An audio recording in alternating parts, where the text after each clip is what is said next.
Monsieur le consul général honoraire et président du corps consulaire de la province de Liège, messieurs les consuls honoraires, monsieur le recteur honoraire, messieurs les vice-recteurs honoraires, monsieur le commissaire du gouvernement, mesdames et messieurs les membres du conseil d'administration de l'université, monsieur le premier vice-recteur, messieurs les vice-recteurs, mesdames et messieurs les doyens, mesdames et messieurs les vice-doyens,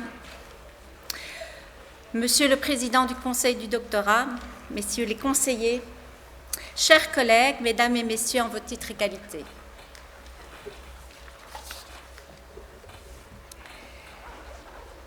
Ce matin, nous mettons à l'honneur, en même temps, des docteurs tout juste diplômés de notre université et des personnalités qui vont recevoir notre diplôme d'honoris causa de l'université, en reconnaissance d'une longue et féconde carrière.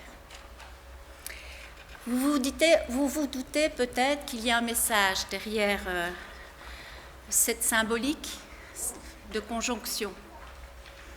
Vous avez tort, il y en a plusieurs de messages. Permettez-moi d'en commenter brièvement d'un point de vue de la recherche. Le premier concerne évidemment ce pont jeté entre, si j'ose dire, d'une part l'enfance et la maturité de la recherche, cette trajectoire dans l'espace-temps d'une carrière de chercheuse et de chercheur. Chercher, c'est creuser, gagner en profondeur jusqu'aux confins de la connaissance du moment, là où naissent des nouvelles questions, des nouvelles hypothèses, des doutes, de nouvelles certitudes évidemment temporaires. Creuser. La philosophe et helléniste Barbara Cassin, directrice de recherche au CNRS et membre de l'Académie française. Parfois, quand je suis sur une scène, avec cet apparat, ça peut parfois paraître une comédie, mais bon. Madame Barbara Cassin expliquait comment la fonction lui a permis de creuser un savoir. Elle dit « Le CNRS m'a donné cette chose inappréciable, la plus introuvable de toutes, le temps de travailler. La route est longue qui va de l'heuristique à la synthèse », écrivait le professeur Léon-Ernest Alquin de l'Université de Liège dans son initiation à la critique historique. Et Fernand Braudel, lui aussi, évoquait le temps long, dont le travail patient de l'historien fait émerger les tendances et les inflexions profondes de nos civilisations. Et ce n'est pas seulement que l'histoire serait la science du temps long, c'est que toute la science est une histoire du temps long. Parce que ce temps long est nécessaire pour l'aboutissement et l'accomplissement de toute recherche scientifique. Et parce que toute science a une histoire, que tout objet spécifique de recherche s'inscrit dans la longue durée d'une histoire scientifique. Le pédagogue Gaston Mialaret, qui a beaucoup écrit sur les méthodes et la recherche scientifique, disait que le chercheur doit se considérer comme l'un des nombreux petits maillons d'une immense chaîne déjà existante et que son premier travail est de se situer par rapport à tout ce qui a été fait avant lui. Se situer dans une continuité scientifique. C'est bien ce que voudrait illustrer ce modeste moment, mais symboliquement, cette petite cérémonie que nous organisons. Alors, j'aimerais bien revenir un instant à Barbara Cassin. Elle ajoute dans une très belle formule « Plus on creuse un savoir, dans sa technicité redoutable, souvent infiniment coûteuse en temps, plus on ouvre. Telle est l'utilité de l'inutilité. La recherche pour la recherche, l'art pour l'art. C'est vraiment la recherche et c'est vraiment l'art, dans leur fécondité.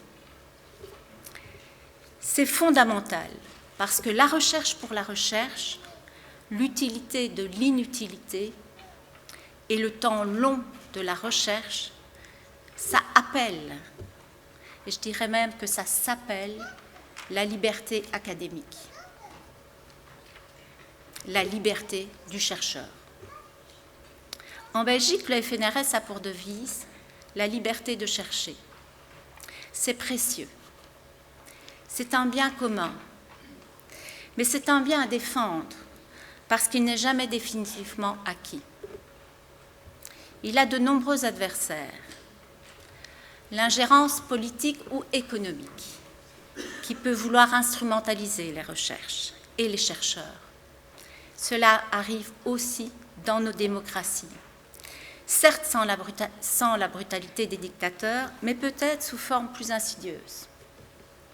Le manque de financement public qui impose de solliciter massivement des sources alternatives. Ce n'est pas demander de l'argent aux entreprises qui fragilise et qui pose problème, c'est être obligé de le faire. L'inflation réglementaire et administrative qui peut confiner à une forme de harcèlement personnel. Enfin, les menaces plus diffuses, mais insidieuses sur la liberté académique, dont témoignent les derniers écrits du professeur Olivier Beau, professeur de droit public à la faculté Panthéon-Assas, qui est avec nous ce matin et qui recevra les insignes de docteur honoris causa dans quelques minutes. Or, malmener la recherche scientifique est moins que jamais une bonne idée. Notre espèce affronte aujourd'hui des défis de nature existentielle. C'est l'UNESCO qui le déclare. Depuis la révolution industrielle, notre mode de vie dominant est fondé sur des rapports à la planète non soutenables, autodestructeurs, et qui ont déjà causé des ravages irréversibles sur le climat et la biodiversité. Aujourd'hui, c'est plus de recherche, plus de science dont nous avons besoin. Et je dirais plus largement, plus d'enseignement, plus de connaissances. L'intelligence collective, la compréhension et la conscience de ce qui nous arrive et des conséquences de ce que nous faisons vont être sans doute plus que jamais dans notre histoire au cœur de notre survie. Et j'ai dit vont être, mais j'ai eu tort, elles sont au cœur de notre survie là maintenant, tout de suite. À l'échelle du temps long de la vie sur Terre, ce que nous vivons aujourd'hui s'appelle un cataclysme. Ce n'est peut-être pas encore évident pour tous, mais nous sommes dans l'urgence. Docteur, nous avons besoin de vous, de vos cerveaux, de votre énergie et de votre éthique. Mais j'ai déjà parlé trop longtemps du temps long et du gros temps qui nous attend. Alors prenons le temps ce matin et le plaisir de savourer la mise à l'honneur des docteurs jeunes diplômés de notre université et des nouvelles personnalités qui vont recevoir le diplôme de docteur honoris causa de l'Université de Liège. Je vous remercie.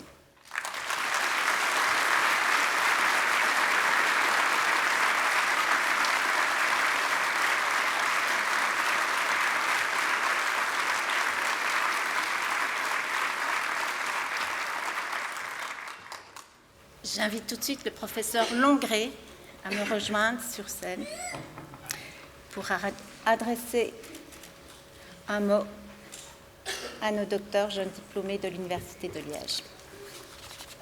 Madame la directrice, merci beaucoup. Cher docteur, félicitations pour votre diplôme de doctorat qui vous permet de rejoindre les rangs des experts les plus qualifiés de notre société. Nous avons besoin de vos compétences pour relever les défis majeurs auxquels nous sommes confrontés aujourd'hui, tels que la pandémie, les changements climatiques et la transition vers une économie plus durable. Je vous encourage à mettre vos connaissances au service de la communauté et à travailler avec diligence et détermination pour trouver les solutions innovantes et durables à ces problèmes pressants. Je m'interromps un moment pour vous demander quel est votre sentiment en entendant ce discours. Ne vous paraît-il pas un peu étrange? Et vous seriez de fait en droit de vous poser des questions, car comme beaucoup, je n'ai pas résisté à la curiosité de demander à ChatGPT de l'écrire. Et finalement, ce logiciel ne s'en sort pas trop mal pour ce type d'exercice. Mais quand on l'interroge sur des personnes, le résultat est tout autre. Il attribue, par exemple, à Madame la rectrice la direction du théâtre d'Aubervilliers. Et il me fait vieillir de 10 ans, cherchant sans doute à me mettre prématurément à la retraite, un peu comme Carl 500 dans 2001, Odyssée de l'espace. Bon, juste d'une manière un peu moins violente, je l'admets. L'intelligence artificielle est certes un bel outil, mais il lui reste des progrès à faire. Et si on lui pose les bonnes questions, ChatGPT le reconnaît lui-même. Il est important de souligner, cher docteur, que vos compétences et vos connaissances en tant qu'être humain ne peuvent être remplacées par des machines. Et là, d'accord, ChatGPT a cette fois raison. Dans un monde où le traitement de l'information peut donner le meilleur comme le pire, notre devoir de chercheur et de citoyen est bien d'apporter un regard critique sur la masse de données à notre disposition. Et qui, mieux que vous, peut accomplir ce travail de tri et d'analyse, vous que vos recherches ont accoutumé à la rigueur dans l'étude, à la ténacité dans le travail et à la quête de l'excellence. Les compétences que vous avez acquises, vous les devez certes à votre travail, mais vous les devez aussi à vos encadrants, aux autres chercheurs avec lesquels vous avez travaillé, ou encore à tous ceux qui vous ont dispensé diverses formations, qu'elles soient transversales ou disciplinaires. Merci à toutes ces personnes et merci aussi à vos proches sans qui vous ne seriez pas là aujourd'hui. Que vous restiez dans nos murs ou que vous partiez vers de nouveaux horizons, c'est en vous appuyant sur l'expérience doctorale acquise à l'ULiège que vous continuerez, j'en suis sûr, à porter nos valeurs dans tous vos projets à venir. En entrée de ce discours, ChatGPT vous congratulait, et il le faisait certes à très juste titre. Cette fois, au moment de conclure, c'est le Conseil universitaire à la formation doctorale et au doctorat qui vous adresse, par ma voix, ses félicitations pour le travail accompli et ses vœux de plein succès pour vos futures entreprises ou que vous poursuiviez votre brillante carrière. Merci.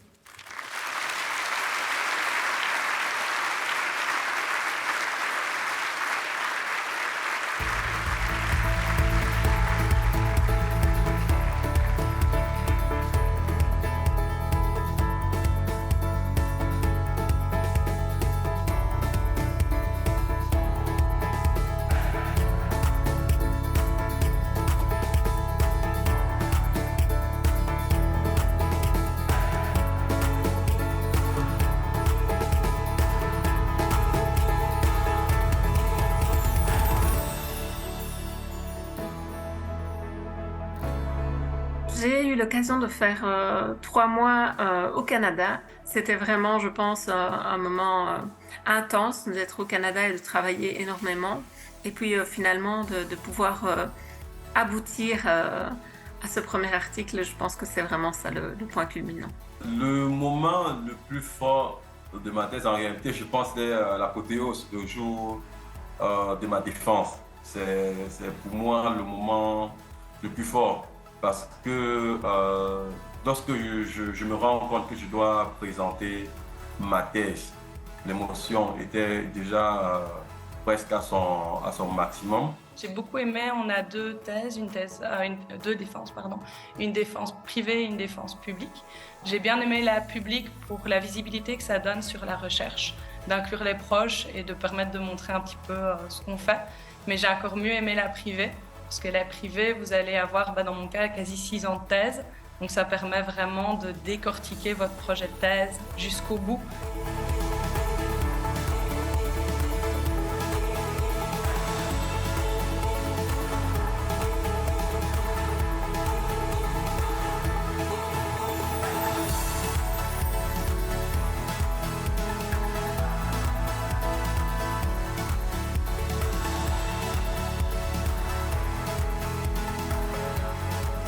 C'est tout un processus. Ce qui est intéressant, c'est toujours se demander si on est au bon endroit au bon moment, si on aime ce qu'on fait. si on a l'impression que ça peut apporter quelque chose. On se questionne perpétuellement sur ses choix, il faut perpétuellement se remettre en question. Il y a eu des moments de doute au moment de la crise de la Covid-19. C'était le lockdown en Europe. Je me suis dit, là, c'est fini, je ne vais plus retourner en Belgique pour poursuivre mes études au Cameroun. Je ne peux pas poursuivre ces études-là. Je pense qu'on fait tous des essais-erreurs, on essaye tous de faire des choix, on essaye de faire le meilleur choix au moment précis. On essaie de se rappeler pourquoi on a fait ce choix-là à ce moment-là. Donc le parcours de thèse, c'est un parcours enrichissant qui va permettre la rencontre de plein de personnes. Dans un doctorat, rien qu'avec les congrès, les meetings, il y a énormément de collaborations. Vous avez rencontré beaucoup de gens. J'ai eu la chance d'avoir 2 promoteurs, je pense, qui m'ont soutenue. Évidemment, les personnes indispensables, c'est d'abord les promoteurs. Donc, le soutien des collègues est tout à fait précieux au quotidien. Mais je pense qu'on oublie souvent les étudiants, tous les étudiants qui travaillent sur le projet, toutes ces petites mains qui nous aident dans la récolte de données, dans le traitement des données, et qui se donnent à fond pour notre projet. J'ai retiré un enseignement de vie réellement qui a changé ma vie personnelle. C'est qu'il vaut mieux fait que parfait. Quand on est extrêmement perfectionniste, finalement on n'arrive à rien, on n'aboutit pas. La thèse, il faut faire un deuil de la thèse qui est parfaite, mais finalement ça nous apprend que ce n'est pas grave, on n'est pas obligé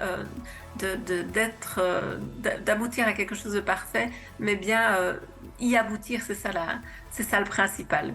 Le plus important pour moi, je pense, c'est de se dire que la vie, elle n'est pas figée. Que rien n'est fixe, qu'il est toujours temps de se poser des questions, qu'il n'est jamais trop tard pour se poser des questions.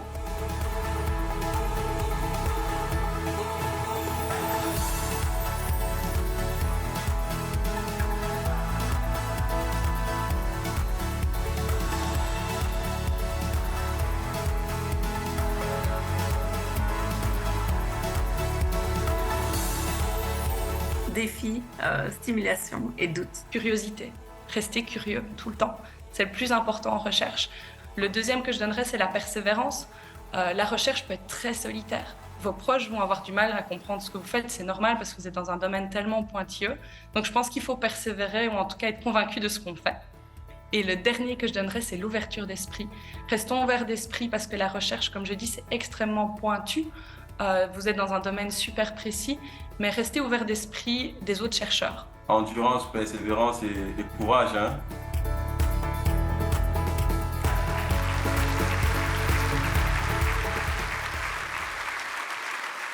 Merci.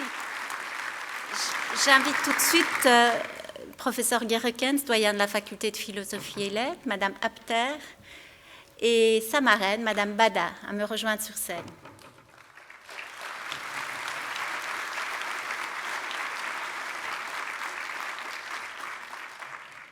Bonjour à toutes et à tous. J'ai le plaisir d'appeler les docteurs avec thèse de la faculté de philosophie et lettres et de les féliciter chaleureusement par la même occasion. Il s'agit de mesdames et messieurs Giulia Barisson, Italie, Clémence Belleflamme, Ilaria Burattini, Italie, Thibaut de Meyer, Arthur Doni, Nicoletta Gabor, Roumanie, Claire Geiselen, Caroline Glory, Boris Krivicki, Sian Luca, Alena Makarenko, Elsa Mouri, France, Marine Michel, Ella Mingazova, Edouard Nzoïra, Burundi, Soueb Talal Razok, Lucie Sechter, France et Elisaveta Simon, Russie.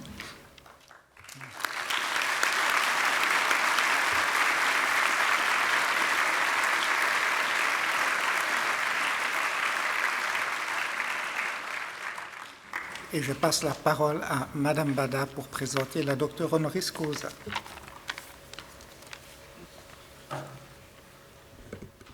Merci, Monsieur le doyen. Madame la rectrice, Mesdames et Messieurs, en vos titres et qualités, la professeure Emily Apter occupe à l'Université de New York la chaire Julius Silver de littérature comparée et de littérature, pensée et culture française. C'est aux confluences des humanités que se déploie l'œuvre critique d'Emily Apter. Elle croise de multiples champs de savoir, traductologie, littérature comparée, cultural studies, études postcoloniales, sociologie, anthropologie, psychanalyse ou encore philosophie politique, et j'en passe. Elle pose ainsi un regard éminemment érudit et interdisciplinaire sur le monde et les politiques qui le traversent, sur l'histoire des idées, sur l'historiographie des théories ou encore sur les transferts de savoir ou sur les résistances à ces transmissions. Ces espaces ou zones de connaissance et de réflexion se retrouvent interconnectés par une métadiscipline qui irrigue son œuvre critique, la traduction, point d'articulation d'une pensée en perpétuelle recherche d'une possible conciliation entre mondialisation des savoirs et pratiques et préservation des singularités. Dans son livre « Zone de traduction pour une nouvelle littérature comparée », elle définit la zone comme, et je la cite, un ensemble de voisinages textuels qui ne se laissent pas fondre dans un marché global ni isoler selon des logiques culturelles protectionnistes. C'est précisément dans cette zone d'engagement critique que la professeure Apter dresse de nouvelles cartographies artistiques, littéraires et politiques qui transgressent les appartenances nationales et toute forme de confinement intellectuel. Elle explore par exemple ces zones d'intraduisibilité, définies par la non-traduction, l'échec à traduire ou encore l'incomparabilité. Rien n'est traduisible, dit-elle, et tout est traduisible. Aporie qu'elle thématise et propose comme nouveau paradigme d'une littérature mondiale qui résiste à une canonicité ethnocentriste. Joignant le geste à la parole, fût-elle aporétique, Emilie Apter assure la direction scientifique de la traduction en anglais du dictionnaire des intraduisibles, vocabulaire européen de la philosophie, somme de savoir colossale compilée en français sous la direction de Barbara Cassin. Pour sa contribution cruciale au développement d'une traductologie politique qui repense la place des humanités et de l'humanité dans un monde traversé de tensions, de violences, de contradictions, la faculté de philosophie et lettres est très heureuse de remettre à la professeure Emilie Apter les insignes de docteur honoris causa de l'Université de Liège.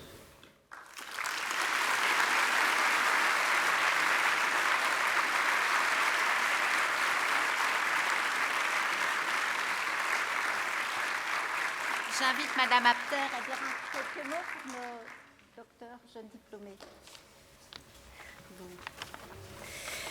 Madame la rectrice, Monsieur les vice-recteurs, chers collègues, chers nouvelles et nouveaux docteurs de l'Université de Liège qui m'avaient adoptée comme marraine, permettez-moi de vous faire part de mon immense plaisir de recevoir les insignes de docteur honoris causa de l'Université de Liège en reconnaissance de mon travail de comparatiste littéraire et de spécialiste de la théorie de la traduction. Je reçois cet honneur académique comme une incitation à poursuivre mon engagement actif dans les débats essentiels des sciences humaines dans les décennies à venir. À vous, jeunes docteurs, qui êtes dans la recherche et voulez peut-être continuer sur ce chemin, j'aimerais adresser quelques mots chaleureux d'encouragement, même si vous êtes confrontés à une période difficile. La capitalisation des connaissances réduite à des produits délivrables, outcome-driven, peut conduire à éviter certains des problèmes les plus importants auxquels sont confrontées les sciences humaines aujourd'hui. Ils prennent souvent la forme de questions telles que comment rééquilibrer les paradigmes eurocentriques en développant de nouveaux lexiques de recherche provenant du Sud, comment décoloniser les connaissances et promouvoir la justice raciale, sociale et de genre. Comment faire avancer, grâce aux apports de la théorie, les questions relatives aux guerres de frontières linguistiques, à la justice planétaire, à la biodiversité et là je souligne, à la diversité linguistique. L'avenir de nos sociétés s'articule, entre autres, autour de ces questions essentielles et par votre entraînement à la réflexion et par la confrontation des savoirs critiques, vous êtes aujourd'hui porteuses et porteurs des réponses de demain. Après ces trop brèves réflexions, je vous souhaite à toutes et à tous des carrières fécondes et je remercie une fois de plus l'Université de Liège, franchement, vraiment de mon cœur, pour cet immense honneur.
Alors, j'invite le vice-doyen, monsieur professeur Woodley, de la faculté de droit, de sciences politiques et de criminologie, à venir me rejoindre, ainsi que monsieur Beau et le parrain, monsieur Thirion.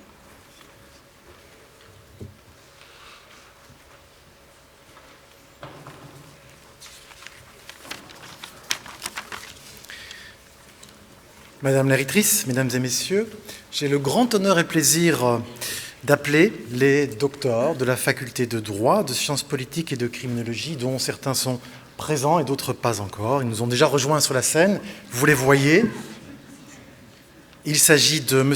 Colin Glessner, M. Yegor Kartouzov d'Ukraine, M. Gilbert Boutoumbi de la République démocratique du Congo, Mme Cindy Régnier, Mme Kamchat Sangimbekova du Kazakhstan, Mme Isaline Stassar et Mme Fanny Van Rickel.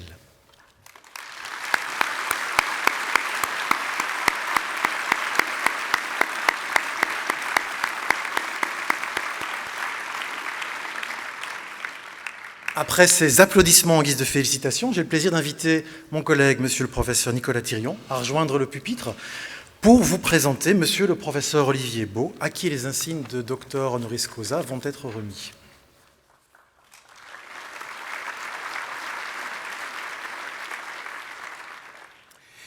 Merci beaucoup.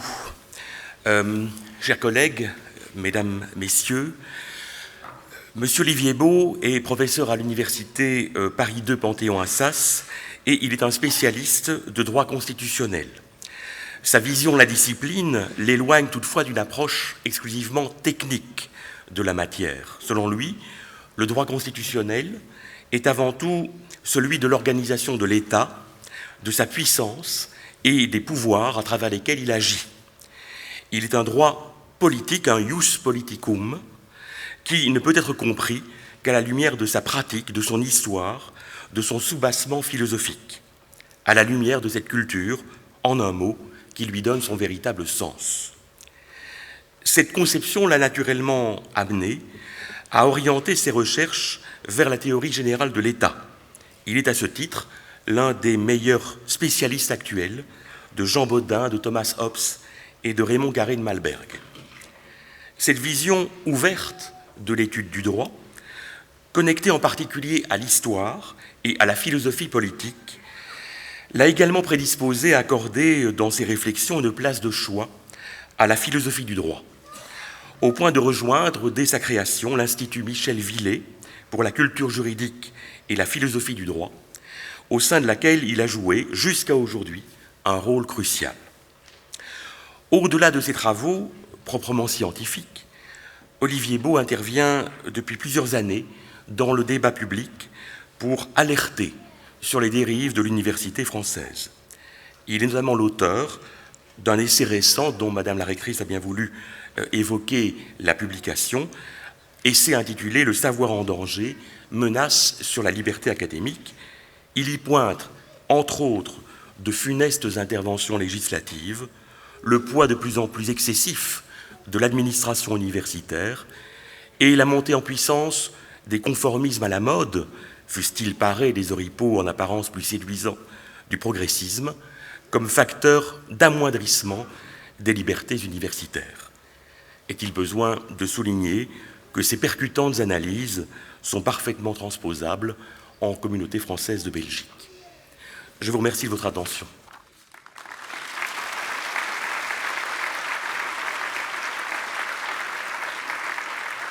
J'invite M. Beau à dire quelques mots.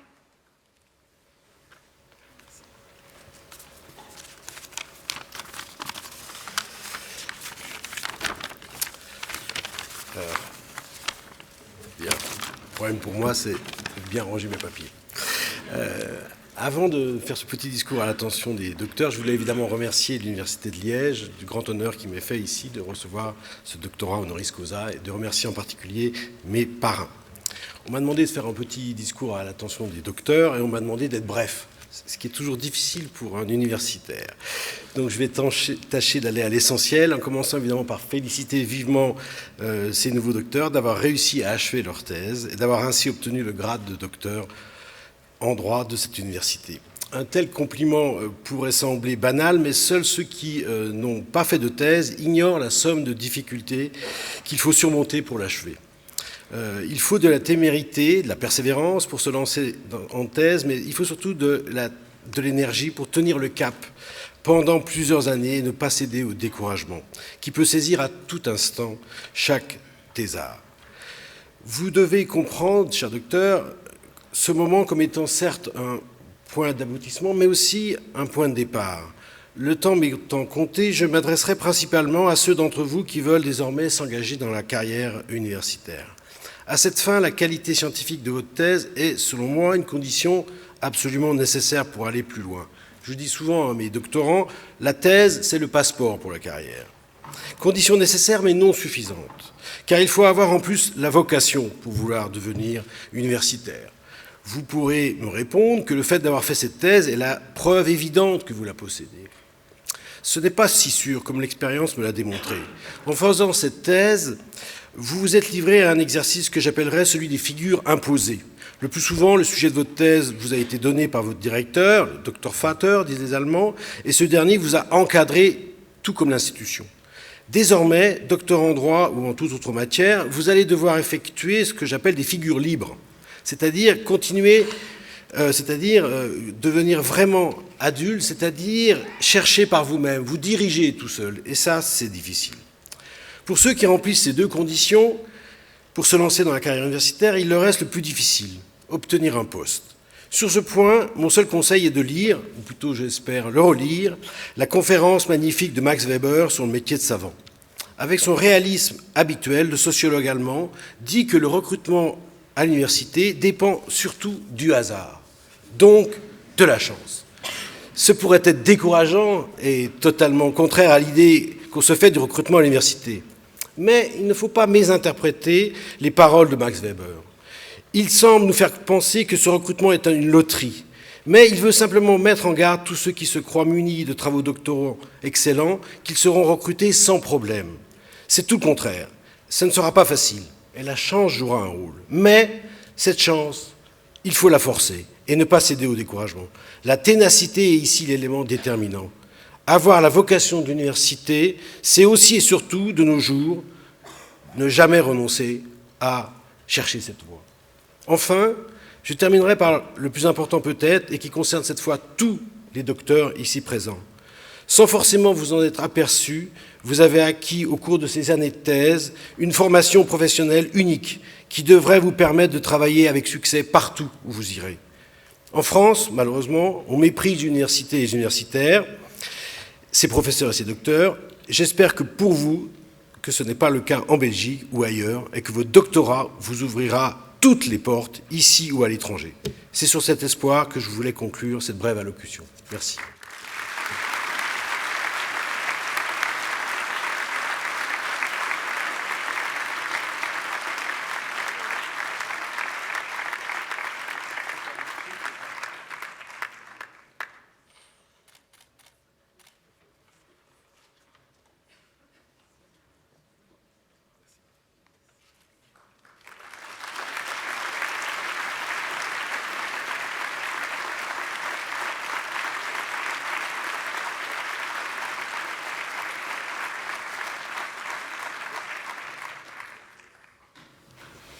Voilà, j'invite Madame Hasbrouck, doyenne de la Faculté des Sciences, à venir me rejoindre, ainsi que Monsieur Walter et Monsieur Strivet, son parrain.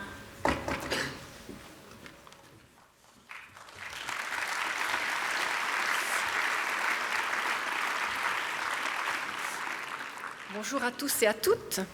Je suis enchantée de pouvoir ici proclamer les docteurs de la Faculté des Sciences. Je les invite à me rejoindre sur scène. Grégory Balthus, Tonin Béchon, France, Jérôme Baudard, Amandine Bux, Célia Cisternino, Ilona Collard, Karl-Henrik Dahlqvist, Caroline Damso, Alison Delas, Lucas Demaret, Gauthier Emmons-Alt, Émile Fourneau, Bartimé Galvan, Quentin Glaude, Sébastien Joël Gembou-Chouop, Cameroun, Kamol Porn Aswan Tati, Thaïlande, Clémentine Auret, Élodie Herens, Samuel Huergar Fernandez, Espagne, Laura Ibora, France, Benjamin Gengen, Olivier Kézin, Victor Emmanuel Cassin, Michaela Maria Korodimou, Grèce, Victor Laborde, France, Julien Lambert, Marie Leleu, France, Valérian Lupo, Alexis Fernando Matute, Équateur,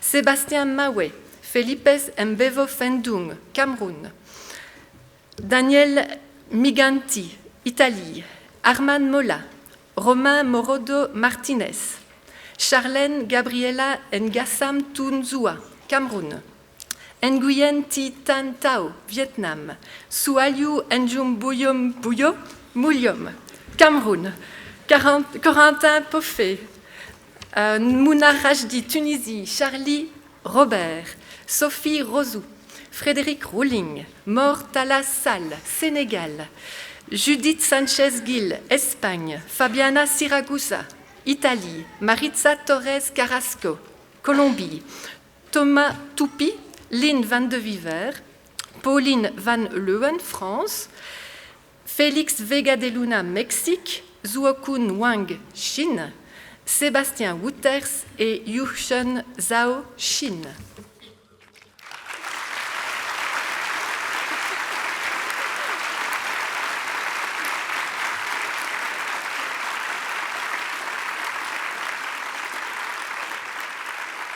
Félicitations à tous et j'invite maintenant mon collègue, le professeur David Strivet, à vous présenter Monsieur Philippe Walter, qui va recevoir les insignes docteur honoris causa de Madame la rectrice.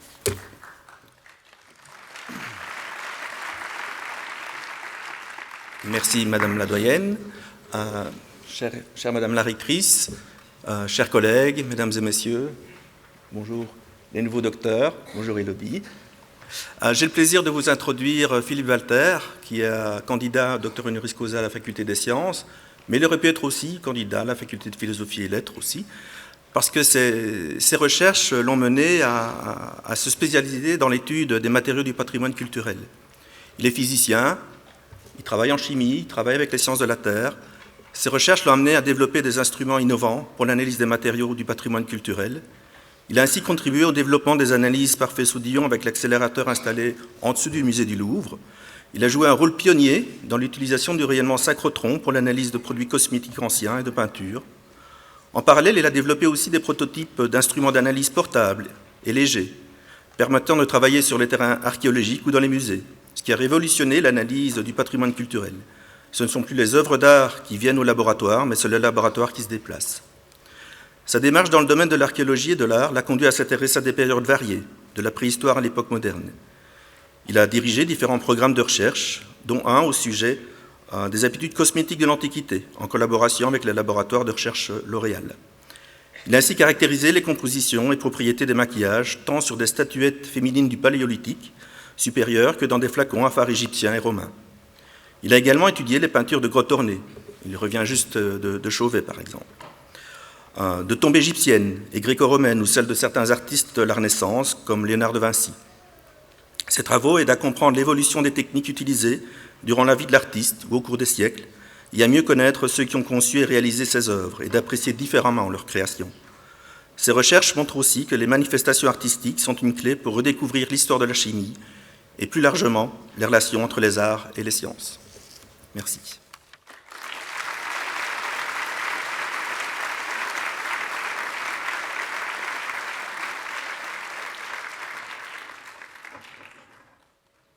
On me dit que j'ai inversé là, donc je vais reprendre là.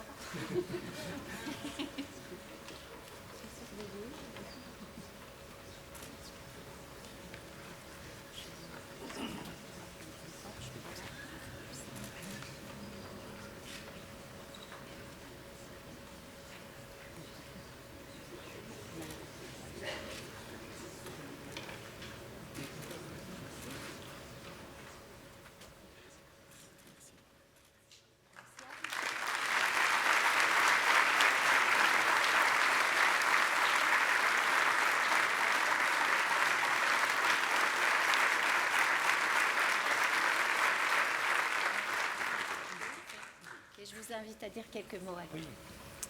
Merci, merci infiniment, Madame la rectrice, pour cet honneur. Et donc, bonjour, cher professeur Strivet, mesdames et messieurs, chers collègues, et puis chers nouveaux docteurs de l'Université de Liège. J'étais avec l'une d'entre vous il y a quelques mois dans son jury de soutenance. Donc, c'est encore plus fort d'être là et de recevoir cet honneur de docteur honoris causa. Et donc, pour m'adresser à vous, je voudrais revenir, vous terminez donc tout un cycle d'apprentissage des sciences, ici à Liège ou ailleurs, vous êtes peut-être arrivé en thèse à Liège, peu importe, vous êtes belge ou vous êtes d'autres nationalités, et je voudrais revenir sur deux aspects qui me tiennent très à cœur en ce moment de ce travail de chercheur. Le premier a déjà été abordé par Madame la rectrice en introduction, c'est le rôle de plus en plus nécessaire que nous devons jouer dans la société, remettre les sciences au cœur de la cité, réussir à promouvoir, expliquer au quotidien. Il n'y a pas que les plus grands savants qui doivent expliquer. Nous tous, et en particulier tous les docteurs, doivent prendre en charge ces explications de façon à ce qu'à la fois les pouvoirs publics, mais aussi nos parents, nos cousins, nos amis, comprennent mieux tous les enjeux d'une démarche scientifique qui est absolument nécessaire. C'était le premier point, c'est un très court discours. Le deuxième, c'est votre thèse. Votre thèse est le résultat donc de recherches qu'on a commentées tout à l'heure, que vous avez vous-même commenté dans ces enjeux de curiosité, de patience, de ténacité, qui sont très importants. Et je voudrais dire également que ces thèses, comme toutes les recherches qui se font dans le milieu académique, forment une sorte de patrimoine de la science. Aujourd'hui, on nous parle toujours d'innovation. Et demain, vous serez peut-être dans une entreprise innovante, dans une entreprise de technologie, ou bien dans le milieu académique, et pensez que toutes les innovations qui se font ne sont pas toujours en rupture. Ce n'est pas toujours une illumination venue du ciel. En fait, elles sont toutes liées aux travaux que nous menons dans nos milieux académiques, dans les laboratoires de recherche aussi industriels et privés, et qui permettent de construire l'avenir. Et donc, c'est les deux messages que je voulais vous adresser pour vous féliciter de votre doctorat. Merci beaucoup.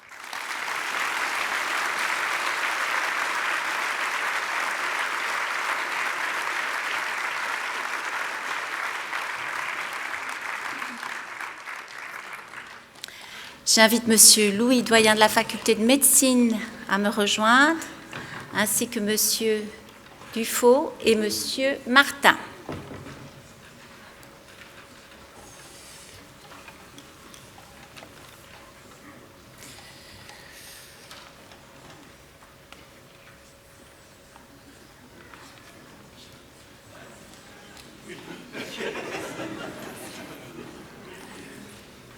J'ai mis ça sur le smartphone pour économiser les arbres.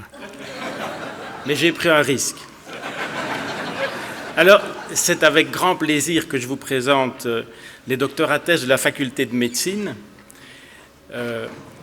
Et donc, je vais les appeler et je leur demande de me rejoindre sur la scène, de nous rejoindre sur la scène. Monsieur Mohamed Alaoui Mansouri, Maroc. Sandi Anania. Tomakpon Herman Avou, Bénin. Alice Barra, Italie. Odile Bartholomé. Joline Beken. Estelle Bonin, France. Yvan Boutera, Rwanda. Bassam Chakar, Syrie. Dawei Chen, Chine. Patience Isa Amouli, République démocratique du Congo. Laurine Kouak, France.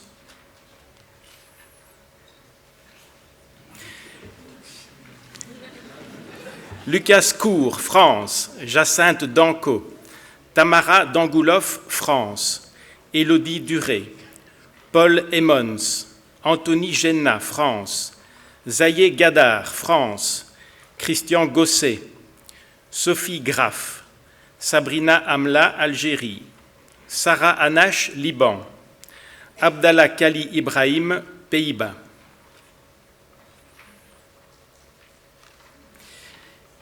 Badr Gbous, Maroc. Nathalie Layos. Margot Lejeune. Adrien Lenel. Fernand de Lois. Gilles Lombard. On a beaucoup, hein? C'est fourni et qualitatif, hein? Nadine Mayassi Ngongo. Ale Sadat Nekoe Zaraï, Iran. Laurent Nissen. Rajanikant Panda, Inde. Noémie Penoy. Lionel Ronald Pouillot, Togo. Gilles Reuter. Caroline Ritako. Leandro Sanz, Suisse. Camille Touth. Laura Vanès et Julia Verrio et Sophie Vieux-Jean. Je vous félicite très chaleureusement.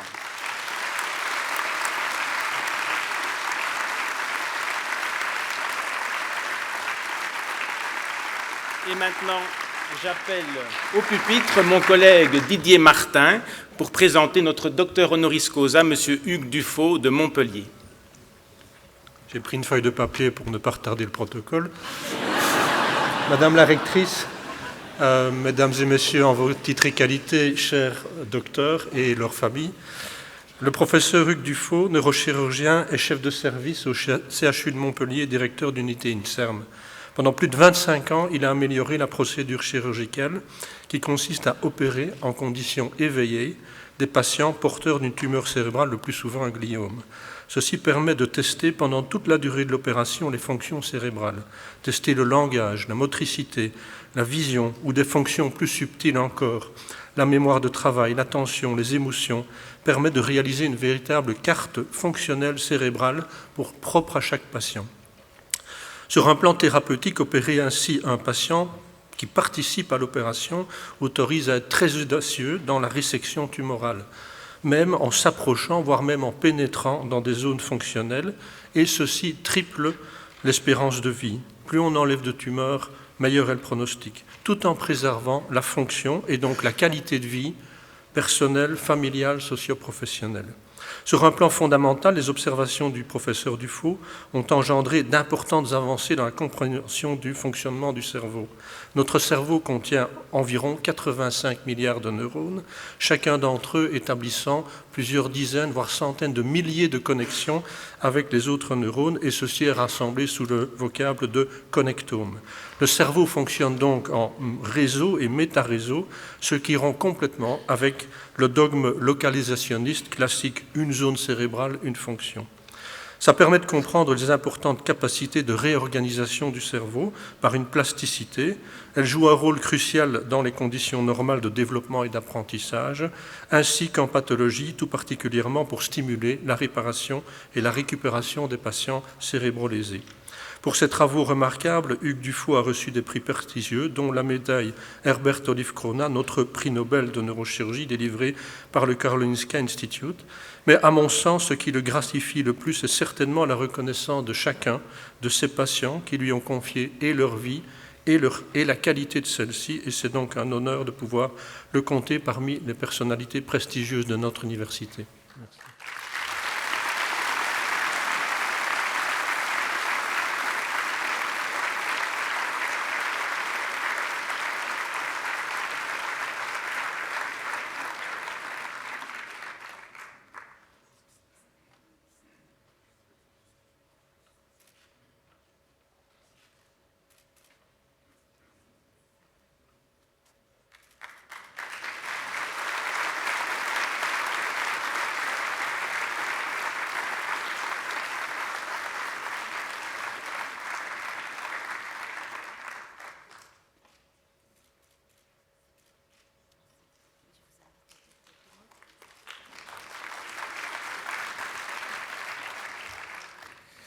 Madame la rectrice, mon cher collègue, mes chers collègues et dorénavant chers doctorants, je suis vraiment très heureux d'être ici et je voudrais, pour introduire mon allocution, puiser dans ma mémoire autobiographique de façon à vous donner de la motivation si tant est que vous en ayez besoin.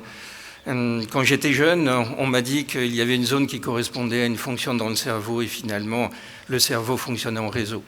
On m'a dit qu'on ne pourrait jamais enlever une tumeur cérébrale sans générer de séquelles et plus de 90% des patients remènent une vie active.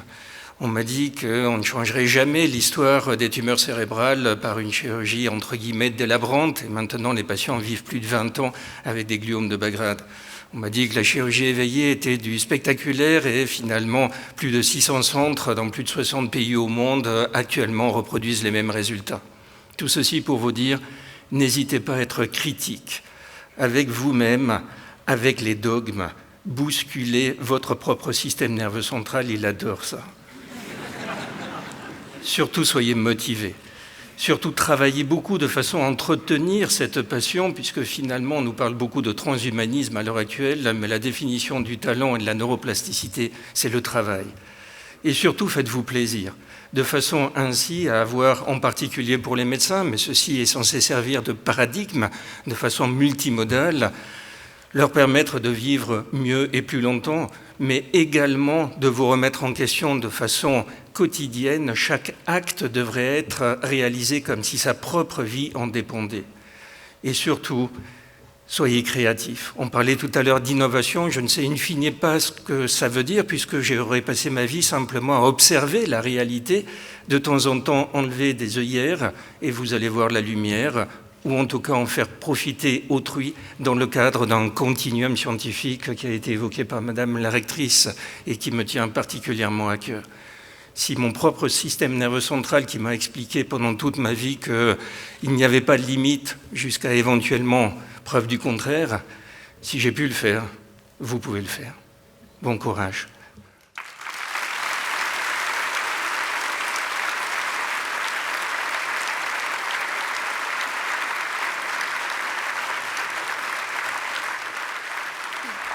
J'invite Monsieur le doyen Delay de la faculté de sciences appliquées, Madame Marder et Monsieur Sacrin, son parrain.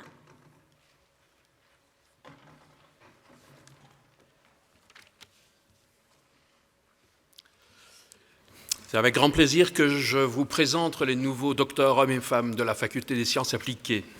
Je les invite donc à me rejoindre. Gaëtan Abelos, Ismaïl Badia, France, Sergio Luis Balderrama Subieta, Bolivie, Bui Trung Hiep, Vietnam, Loïc Burger, Geoffrey Coeur, Adrien Cormand, Agathe Defourny, Jocelyn Delahaye, France, Élise Delay, Fabienne Deschamps, France, Diane Duroux, France, David Gasperini, France, Margot Guezen, Martin Grignard, Youssef Hakimi, Algérie, Corinna Hartmann, Allemagne, Yuri Hermans, Charlotte Maillot, France, Philippe Marschner, France, Tommaso Morizzi Enrici, Italie, Hélène Morsch, France, Romain Mormont, Nguyek Bij Ngok, Vietnam, Antoinette Marie Reine Inchiumwe, Rwanda, Antoine Partouns, Clara Andrea Pereira Sanchez, Espagne, Mathias Sabatelli, Italie, Samir Sid, Kevin Spilker, Allemagne, Nora Vandelen, Nicolas Vekoven, Jonathan Velasco, USA, Didier Vigneron, Clara Weck, France, Antoine Winkel. Congratulations to each and every one of you.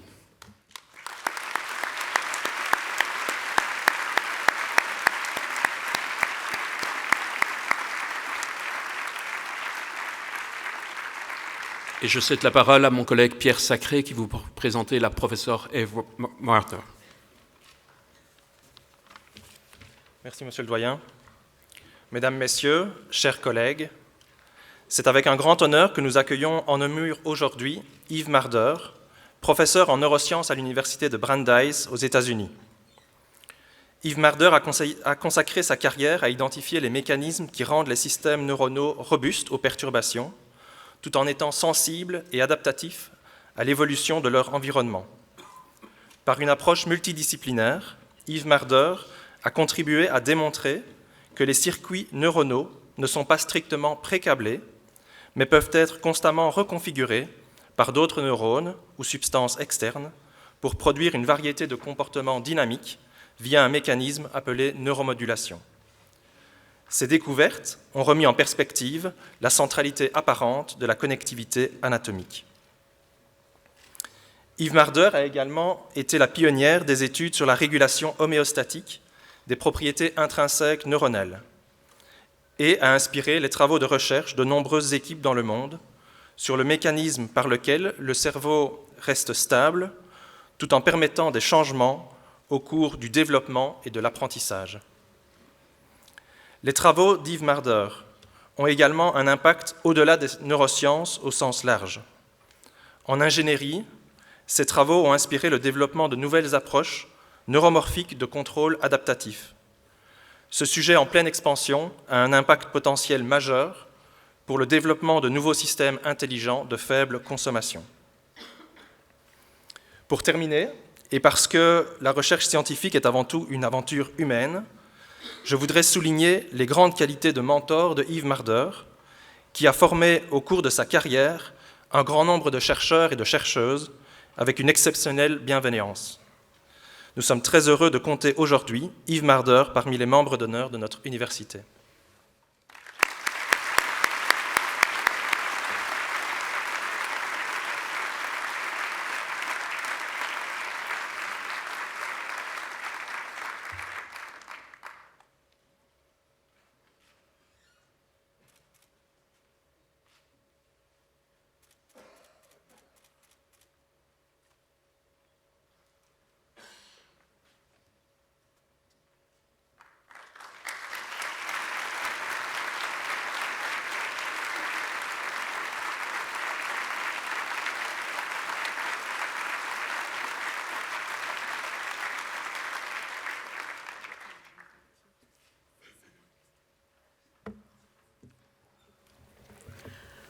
First of all, I'd like to say I'm going to spare you my French, so you really don't want to hear it. But it's good enough so I've understood most of what has been said. First of all, I'd like to thank the university and all of you for the incredible honor that you're bestowing on me, and I really, really appreciate it. And I'd really like to congratulate all of you, and I'd like to congratulate all of you and all the rest of you who've just finished your thesis. And I'd just like to say, as I've learned from my friends, a few things to our new graduates. First of all, I'd like to give you the advice that Eric Kandel, who received a Nobel Prize a number of years, gave to me when I was a postdoc just after I had finished my thesis. And he said, there's one secret to being a success. And I said, well, what is it? And he said, just keep working. So that's my first word of advice to you. And the second thing I'd like to just comment on is it gives me incredible warmth. It's quite moving to see the extraordinary international group of recent graduates here. And I think it just speaks to the extent that our scientific and our academic communities have become worldwide, and to see the extraordinary diversity of names, to see faces and to see the names and hear the countries. And there weren't very many Americans, but that's okay. But I think it really speaks to what we need to do as we go into the future, which is to really acknowledge that we're part of a world community that has to change the world. So I'd like to thank you all again, and you've been wonderful, and you have a wonderful university here, and it's been a really great honor.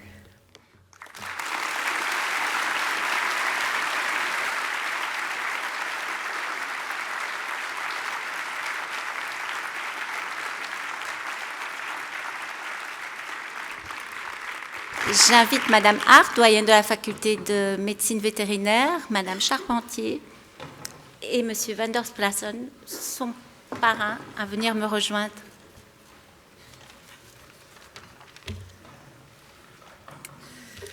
J'ai donc le plaisir de proclamer les docteurs avec thèse de notre faculté de médecine vétérinaire qui vont venir, j'espère qu'il y en a. Donc Morgane Aude Canon-Guibert, Daomin Hai, Hélène de Flers, France, excusez-moi, Morgane est de France, j'ai oublié de le dire, et Dao du Vietnam, comme vous pouviez vous en douter.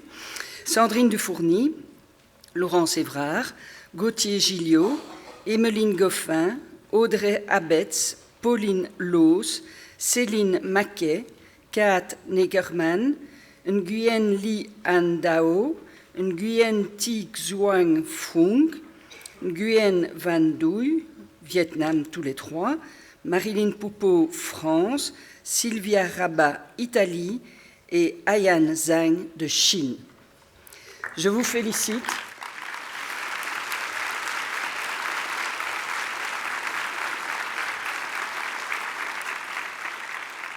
Ainsi que vos promoteurs et promotrices qui vous ont amenés jusque-là. Et j'invite maintenant mon collègue et ami Alain Van der Plas à présenter notre docteur honoris causa, Emmanuel Charpentier.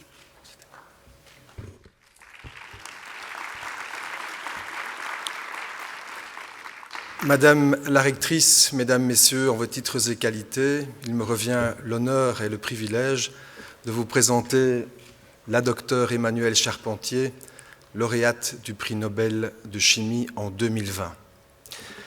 Notre chère rectrice m'a confié une mission très difficile, celle de vous illustrer en seulement quelques minutes les raisons de mon admiration pour la carrière scientifique d'Emmanuelle Charpentier. Ces raisons, j'ai souhaité vous les présenter sous 3 thèmes. Le premier est celui de la recherche fondamentale.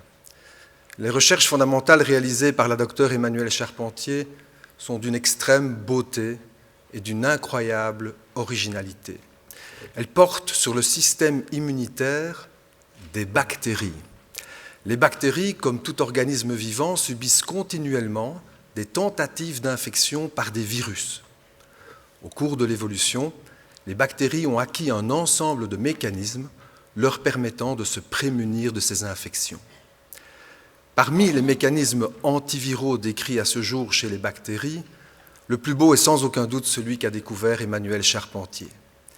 Elle a découvert que certaines bactéries intègrent dans leur génome de courtes séquences du génome des virus qui les ont infectés. Plus fascinant, elle a découvert que cette bactérie et sa descendance utilisent cette information génétique pour reconnaître et détruire le génome du virus lorsqu'il tente une nouvelle infection. C'est donc un véritable mécanisme de mémoire immunitaire héritable que Mme Charpentier a découvert chez les bactéries. Le second thème qui illustre le caractère exceptionnel de la carrière d'Emmanuelle Charpentier est celui de la recherche appliquée. Mme Charpentier a eu l'ingéniosité d'utiliser le système qu'elle a découvert chez les bactéries pour développer une nouvelle méthode de modification des génomes. Cette technique que tout le monde connaît et qui est connue sous le nom de CRISPR-Cas9 est une véritable révolution en biologie. Elle permet de réaliser toutes les modifications génétiques possibles, et ce, chez n'importe quel organisme. Depuis la bactérie, en passant par les plantes, tous les niveaux de différenciation des animaux jusqu'à l'homme. Le troisième et dernier thème que j'ai choisi pour illustrer mon admiration pour le docteur Charpentier est sa détermination à défendre la recherche scientifique.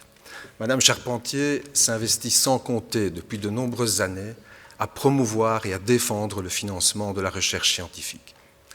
En conclusion, nous avons la chance d'honorer aujourd'hui une chercheuse exceptionnelle par la qualité de ses recherches fondamentales, par l'impact sans précédent de ses innovations biotechnologiques et pour ce qu'elle représente et fait pour la recherche scientifique. Madame la rectrice, Mesdames, Messieurs, très cher Emmanuel, merci pour votre attention.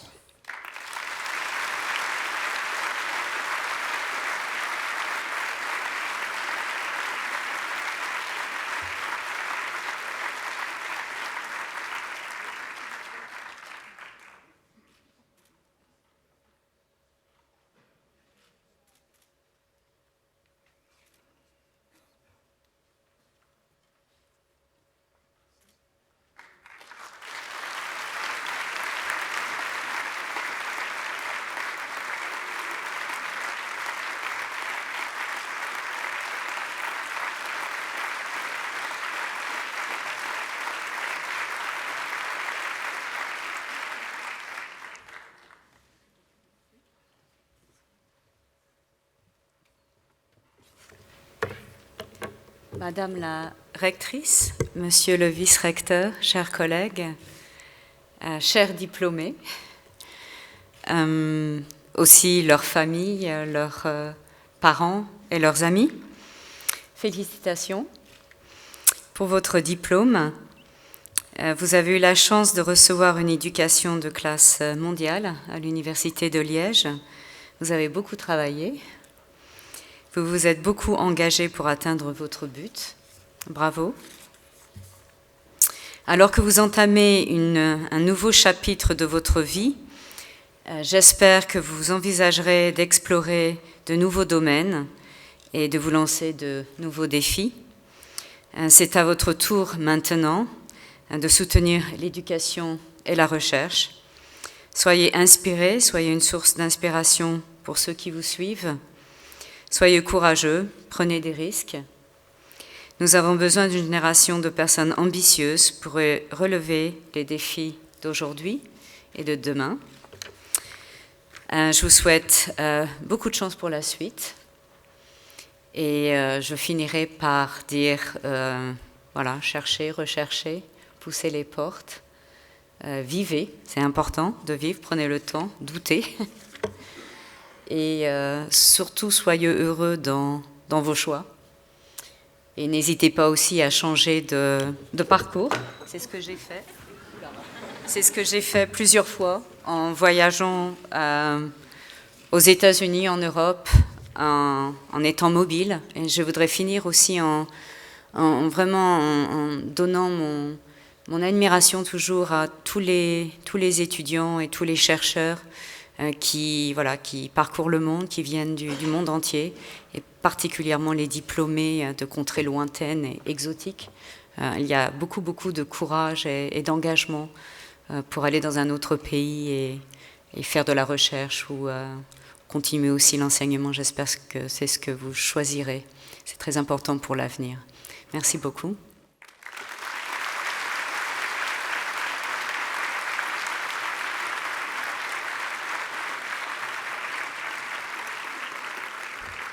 J'invite Madame Ancet, doyenne de la faculté de psychologie, sciences de l'éducation et logopédie, Monsieur Alucha et Monsieur Hansen, son parrain.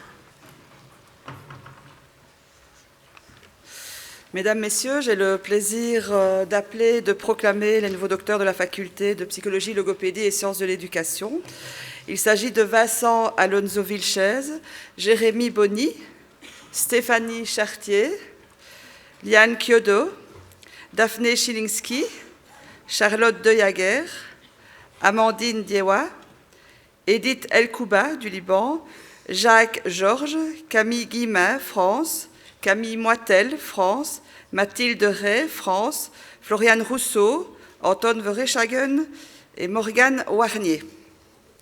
Je les félicite chaleureusement.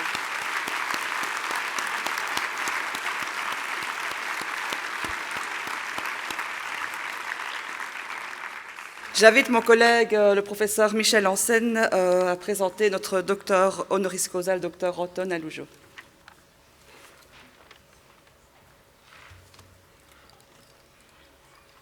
Voilà, bonjour Madame la rectrice, chers collègues, Mesdames et Messieurs.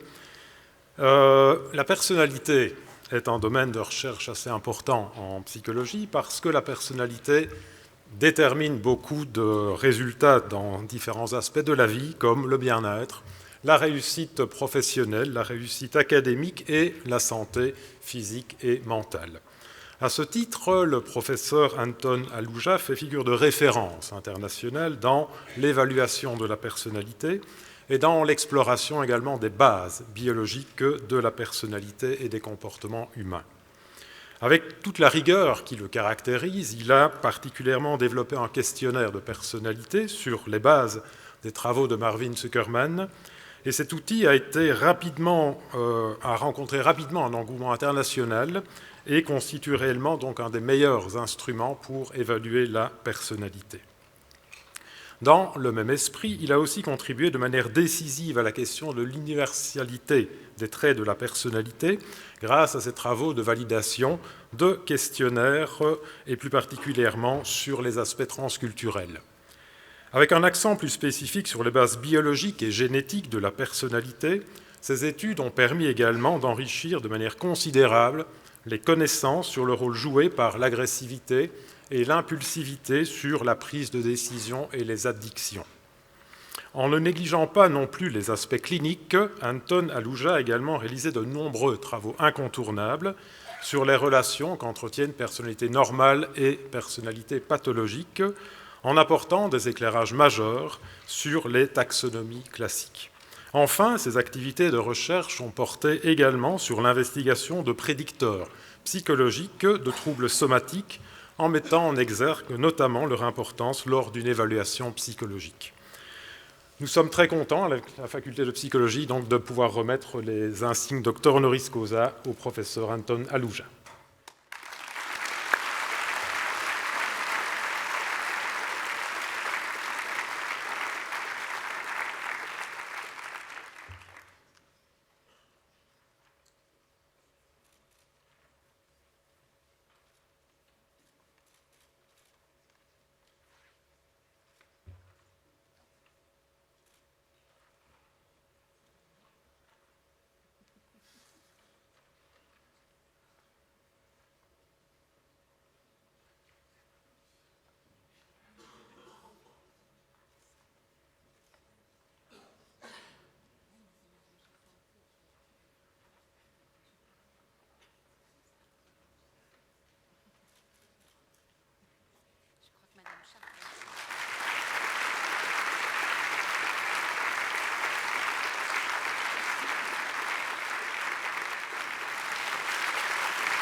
Bonjour à toutes et tous.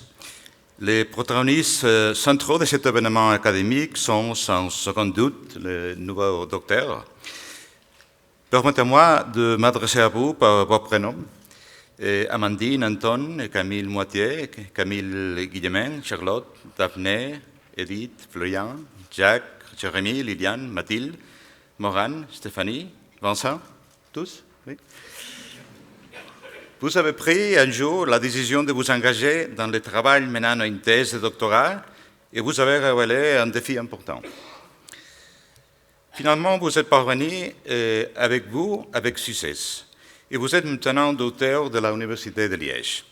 Permettez-moi de vous adresser mes plus vives félicitations. Ce doctorat vous ouvrira sans aucun doute les portes du secteur de la psychologie professionnelle appliquée et celle de l'université en tant que chercheur et enseignant. Réaliser une thèse de doctorat est un effort important qui, bien qu'il s'aboutisse à la soutenance de la thèse devant un jury, non se poursuivre par l'exploitation de vos données sous forme d'articles et ouvrages et donc une contribution à la diffusion des connaissances scientifiques. La science est cumulative. Grâce à votre contribution, d'autres chercheurs continueront probablement votre travail. Je vous encourage donc à poursuivre ce travail de diffusion et de poursuite de votre ligne de recherche. La réalisation d'une thèse de doctorat suppose un ensemble de qualités que vous avez sans aucun doute démontrées. Parmi elles, la curiosité, la créativité, la persévérance, la patience, la connaissance des méthodes d'analyse des données et le travail en équipe de recherche sous la direction de votre directeur. Je vous souhaite beaucoup de succès dans votre projet futur et dans votre vie professionnelle. Félicitations encore.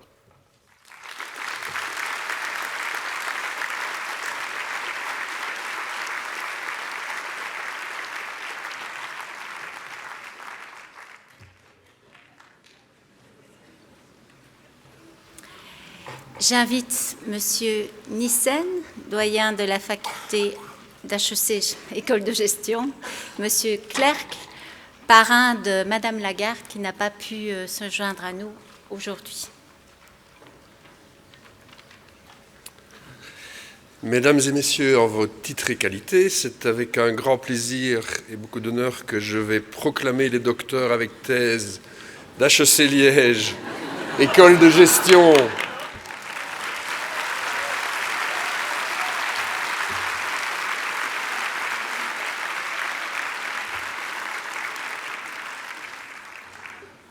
fortement représentés aujourd'hui. Il s'agit de, mesdames et messieurs, Javier Artur Cantillo Acosta de Colombie, Daniel Kuyungo Chikala, République démocratique du Congo, Florence Lanzi, Carmen Martens, Nicolas Moreno Miranda, Frédéric Nanonoun, René Nsabimana du Burundi, Iman Saleh Abdelmeguit Salem d'Égypte et Jérôme Sulbaut. Je les félicite et je les remercie pour leur confiance.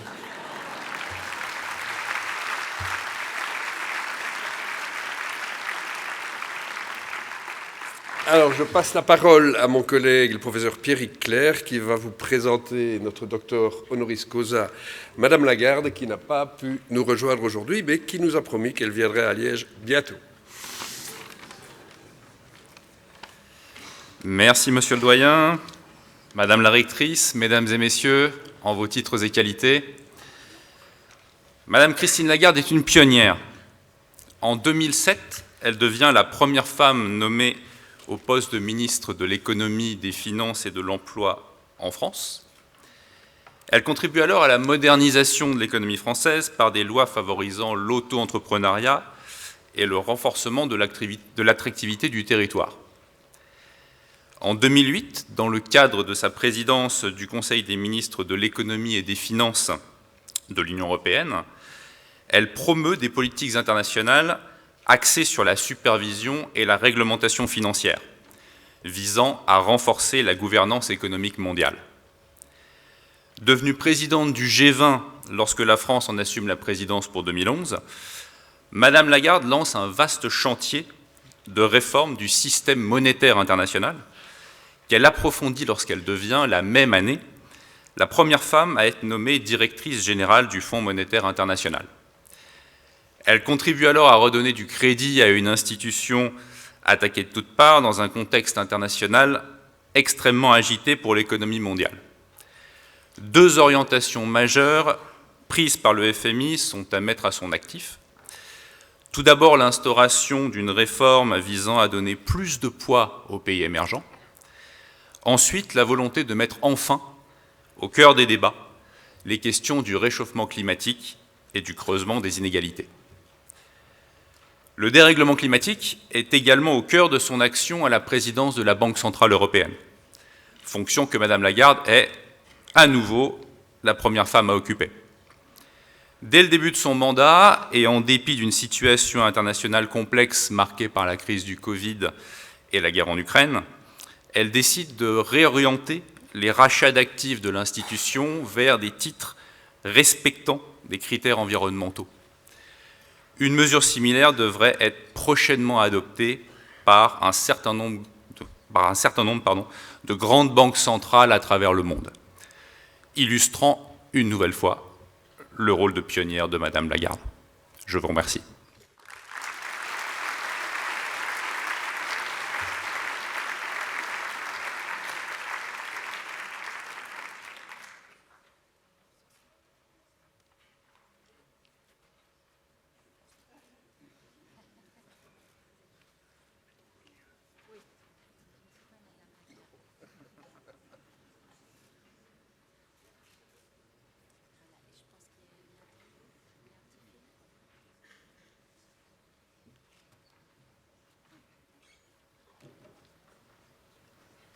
Monsieur le directeur général, chères doctorantes, chers doctorants, mesdames et messieurs les professeurs, mesdames et messieurs les parents, les amis qui sont présents, je suis très heureuse d'être avec vous par l'intermédiaire de ce message vidéo. Et c'est un honneur tout particulier d'être la marraine de votre promotion 2023 et je m'en réjouis.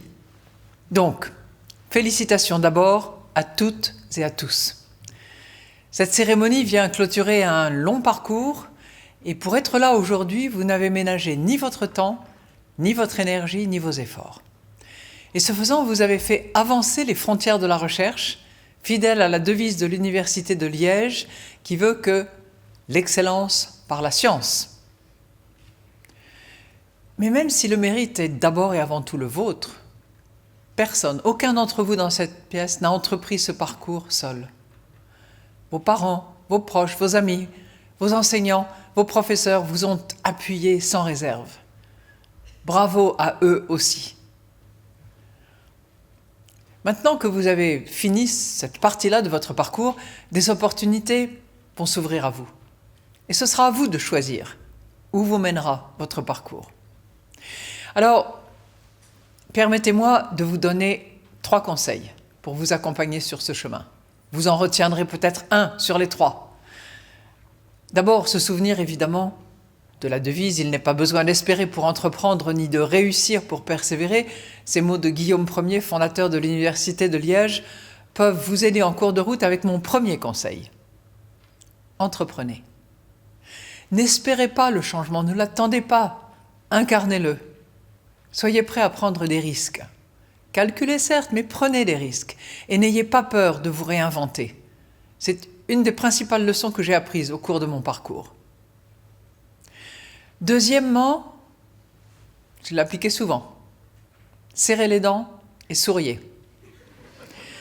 Ça veut dire quoi? Ça veut dire faites preuve d'endurance, car vous devrez affronter de nombreux obstacles sur votre chemin, alors que la réussite pourra parfois paraître un peu illusoire. Mais souriez toujours.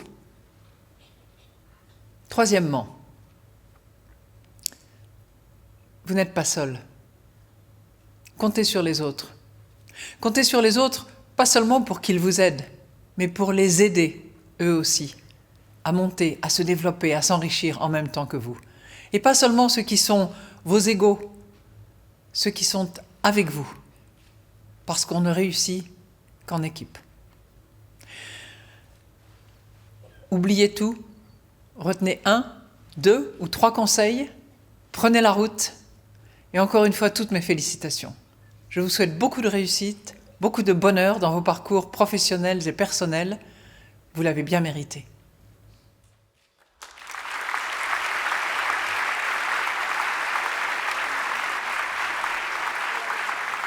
J'invite Monsieur Vranken, doyen de la faculté des sciences sociales, Monsieur Saint-Omer et Monsieur Frère à venir me rejoindre.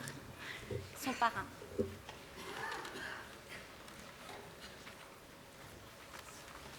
J'appelle les docteurs de la faculté des sciences sociales et je remercie Madame Lagarde. Je ne suis pas seul.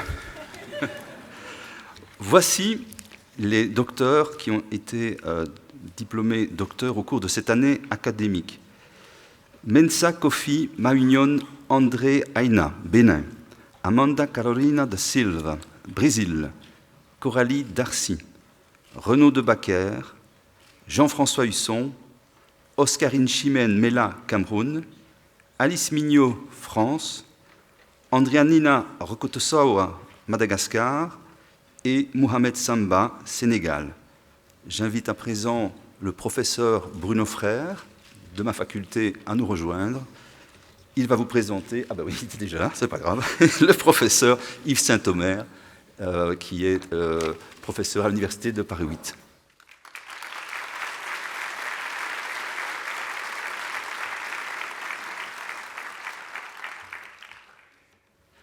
Madame la rectrice, chers collègues, mesdames et messieurs, Yves Saint-Omer, sociologue et membre de l'Institut universitaire de France. Ses travaux, publiés et traduits en 18 langues, portent sur la sociologie allemande, sur la théorie de la représentation politique, ainsi que sur le fonctionnement de la démocratie participative et représentative. Il a contribué de manière décisive à la compréhension des pathologies des démocraties contemporaines et à l'étude des dispositifs visant à remédier à la césure entre gouvernants et gouvernés. Conférences de consensus, budget participatif, tirage au sort et convention pour le climat, où se construit notamment l'avenir irrémédiablement terrestre des humains et des non-humains. Yves Saint-Omer est un chercheur voyageur. Ses enquêtes de terrain l'ont conduit de l'Allemagne et la Chine, en passant par l'Italie, l'Espagne, les USA, le Brésil et la France, son pays d'origine.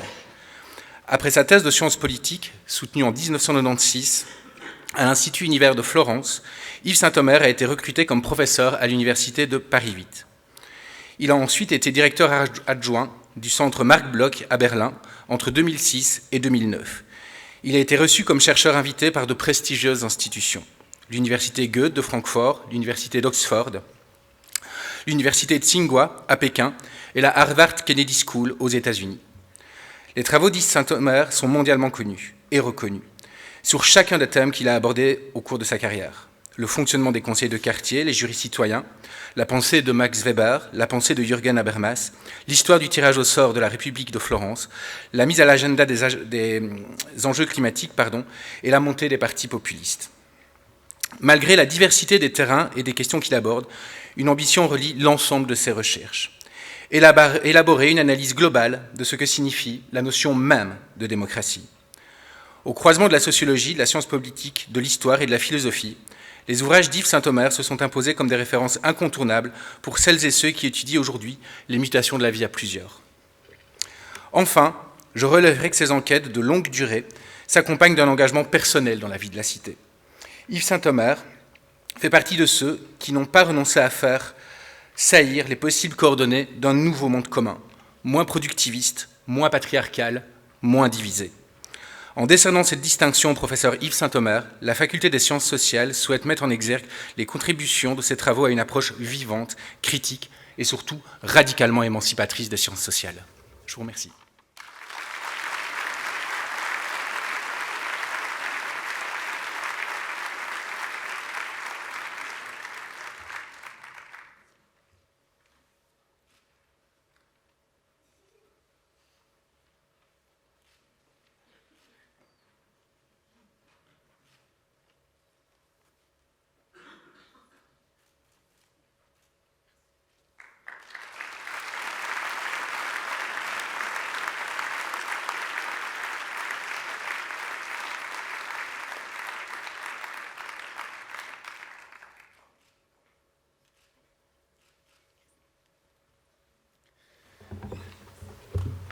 Bonjour à toutes et à tous. Je voudrais d'abord remercier évidemment mes collègues et l'université qui m'ont donné cet honneur. Lorsque j'ai appris que j'allais être docteur honoris causa, la première réaction a été la surprise, moi. La seconde réaction, évidemment, c'est une satisfaction narcissique. Quand on est reconnu par les collègues, par l'institution, ça fait du bien pour le doctorat honoris causa comme pour le doctorat tout court. Et puis la troisième, c'était un pincement de cœur. Ça n'arrive qu'aux vieux. Ce que je voudrais dire aux docteurs ici présents, c'est trois choses. La première, c'est qu'en réussissant le doctorat, comme cela a déjà été dit, vous avez fait une expérience humaine, un parcours important. Vous avez fait preuve de qualité, de rigueur, de persévérance, de cohérence, d'originalité, mais aussi de compagnonnage. Eh bien, il faut continuer, une fois qu'on est docteur, continuer à faire preuve de rigueur, continuer à faire preuve de persévérance, continuer aussi à faire preuve de compagnonnage, de comprendre qu'il faut être évidemment un bon professionnel, une bonne professionnelle, mais aussi une belle personne. C'est encore plus important, je crois. La deuxième chose, c'est que le sociologue français, Pierre Bourdieu, disait qu'en tant qu'homo academicus, et probablement aussi, peut-être à un moindre degré, en tant que femme académique, nous avions tendance à oublier toutes celles et tous ceux qui rendaient ce que vous êtes, ce que nous sommes, ce que vous serez quand, dans la vie professionnelle, vous occuperez des postes de responsabilité auxquels vous êtes promis après votre doctorat, toutes celles et tous ceux qui rendent la vie possible. Cela a déjà été évoqué, mais toutes celles et tous ceux qui nous donnent du soin, du care, sans laquelle la vie serait tout simplement impossible et serait un cauchemar. Les parents, la famille, les amis qui sont là, et je voudrais les remercier en notre nom à tous aujourd'hui. Sans vous, nous ne serions pas là. Mais aussi le personnel administratif, le personnel technique, les petites mains qui sont invisibles, sans lesquelles nous ne ferions pas ce que nous faisons aujourd'hui et qui sont peu valorisées dans notre société. Il ne faut jamais l'oublier lorsqu'on se situe plutôt en haut de l'échelle de la société. Puis la troisième chose que je voudrais dire, c'est que vous serez en tant que sociologue, là je m'adresse plus spécifiquement aux docteurs en sociologie et en sciences sociales, vous ferez partie d'un vaste mouvement de critique et de justification qui parcourt nos sociétés. C'est L'expression vient du sociologue Luc Boltanski, qui a été aussi docteur honoris causa de l'Université de Liège. Cela implique à la fois de travailler sur l'opacité du social. Nos sociétés sont difficiles à comprendre pour les citoyens, mais aussi pour les chercheurs que nous sommes. Il faut beaucoup de travail pour essayer de mieux comprendre ou moins mal comprendre, mais aussi faire preuve de cet engagement dans ce mouvement de critique et de justification à votre niveau, à votre manière de scientifique. Cela implique aussi de se heurter et de critiquer les multiples rapports sociaux de domination, les asymétries sociales qui parcourent nos sociétés aujourd'hui, qui sont massifs et qui doivent faire cet objet de critique citoyenne. Nous en avons des exemples aujourd'hui dans un pays voisin, mais aussi de critique scientifique. Je vous remercie.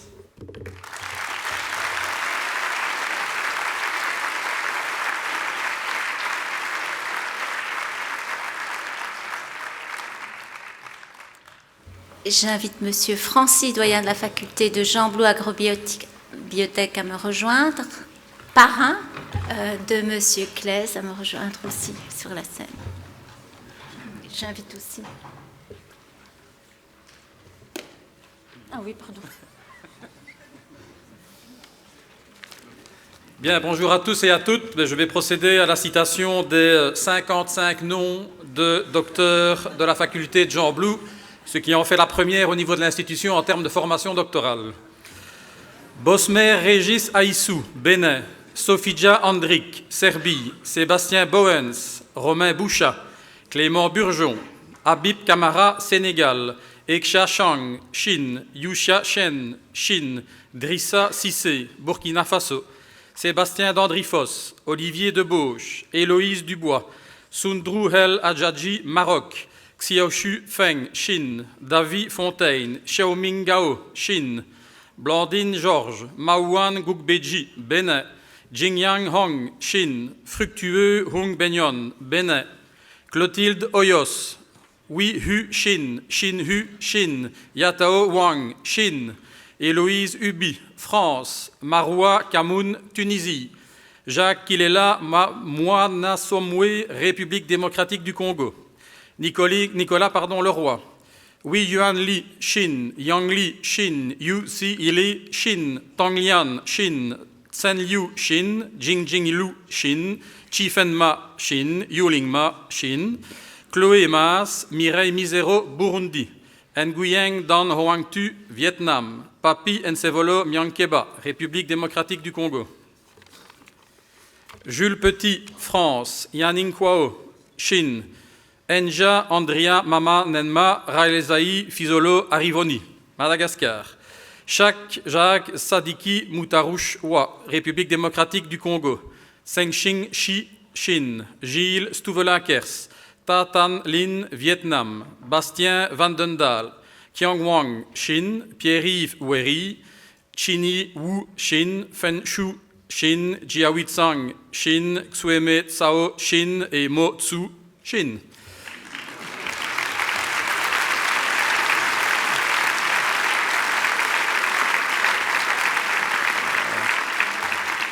Félicitations à toutes et à tous, et donc encore aussi, bravo et tout le positif pour l'avenir.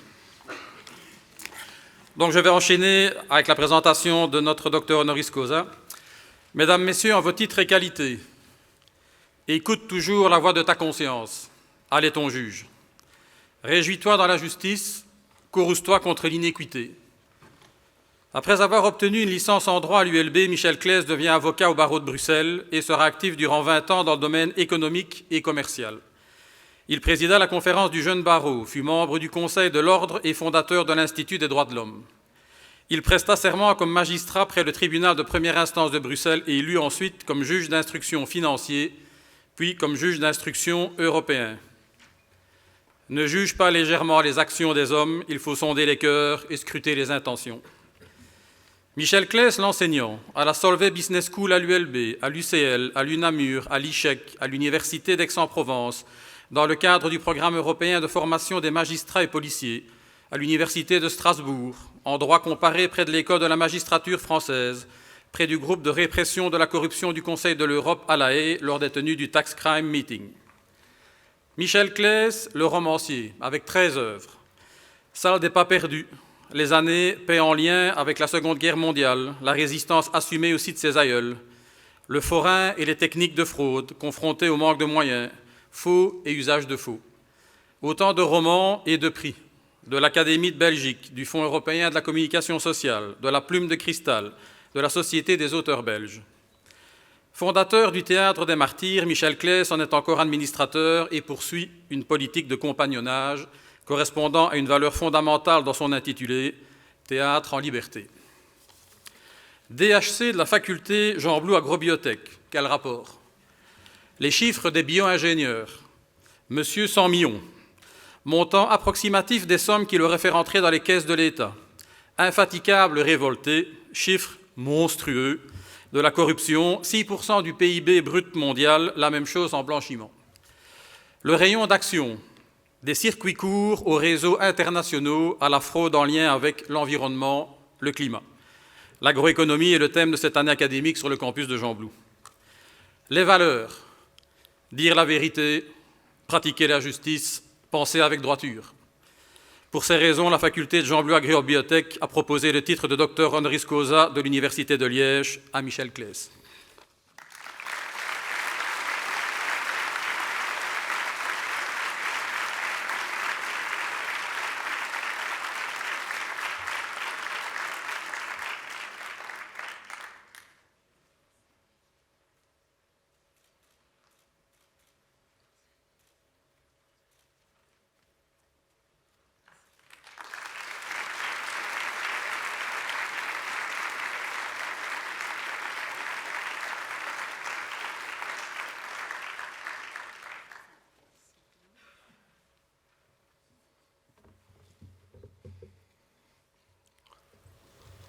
Madame la rectrice, mesdames et messieurs, membres de mon fan club, oui, je suis le seul Belge, c'est plus facile de réunir un fan club dans ce type de circonstances. C'est avec une immense émotion, bien entendu, que je prends la parole à ce pupitre, une émotion encore accrue par la qualité des personnes qui ont pris la parole avant et après moi, qui vont la prendre après moi. Ce sont des personnes éminents scientifiques, ce que je ne suis pas.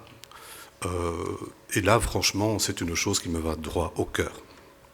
Alors oui, pourquoi je m'adresse aux doctoresse de la faculté d'agronomie, finalement, pourquoi un juriste se retrouve à cet instant précis à ce pupitre? Je vous rassure tout de suite, ce n'est pas parce que j'ai particulièrement la main verte dans mon petit jardin bruxellois.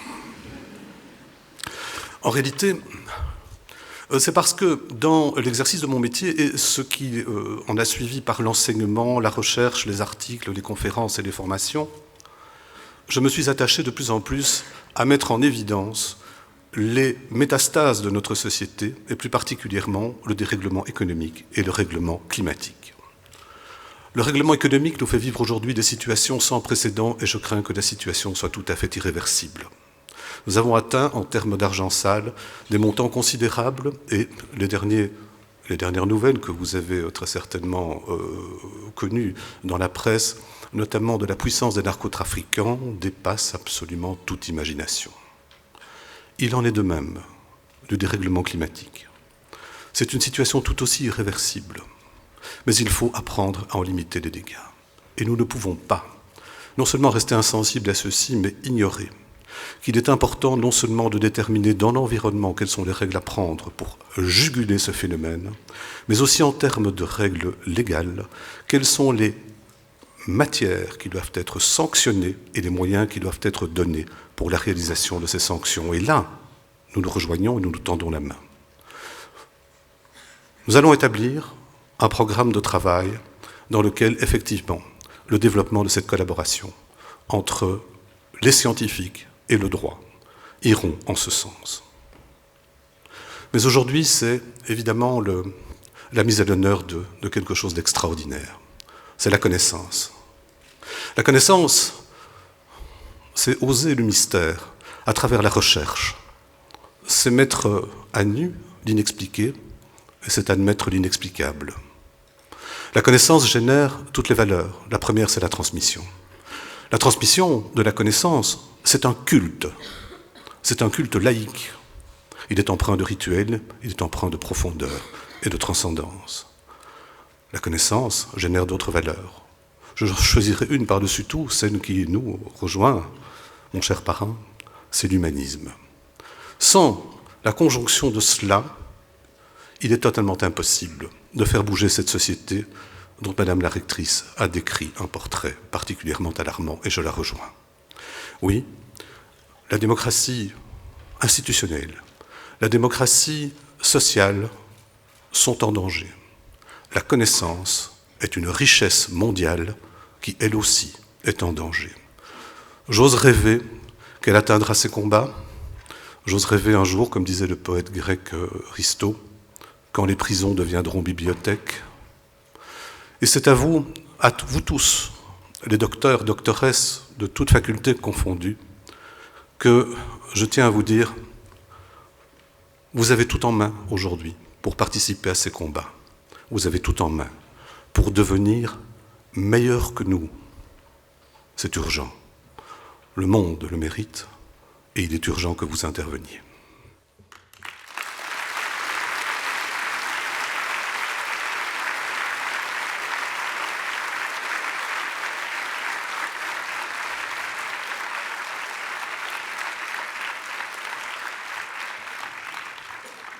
Alors, the last but the best, j'invite Monsieur Allo, doyen de la faculté d'architecture, à venir me rejoindre, Madame Gauzin-Müller et Madame Tarcht, sa marraine. Merci Madame la rectrice. Bonjour à toutes, bonjour à tous. Voilà le dernier. Il me revient la grande mission de proclamer la courte, mais néanmoins 2 fois plus longue que l'année passée, liste des docteurs de la faculté d'architecture. J'appelle donc Madame Virginie Pigeon et Monsieur Alexis Tsunzia Kabea.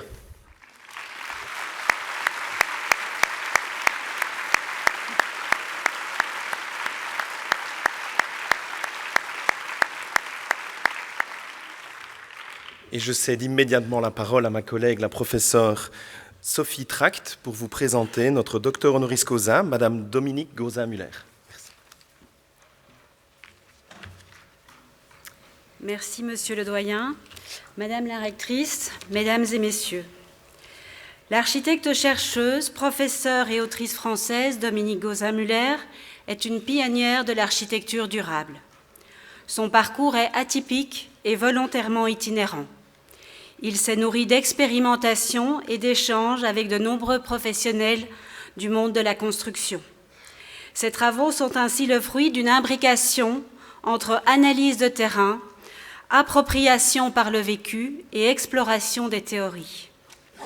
Il traite de l'architecture éco-responsable selon une approche à la fois socio-économique, culturelle et technique.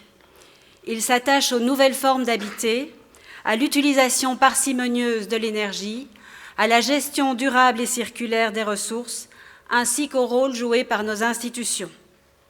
Ces dernières années, en collaboration avec Philippe Madec, elle s'est attelée à définir et à diffuser le concept de frugalité heureuse et créative en architecture.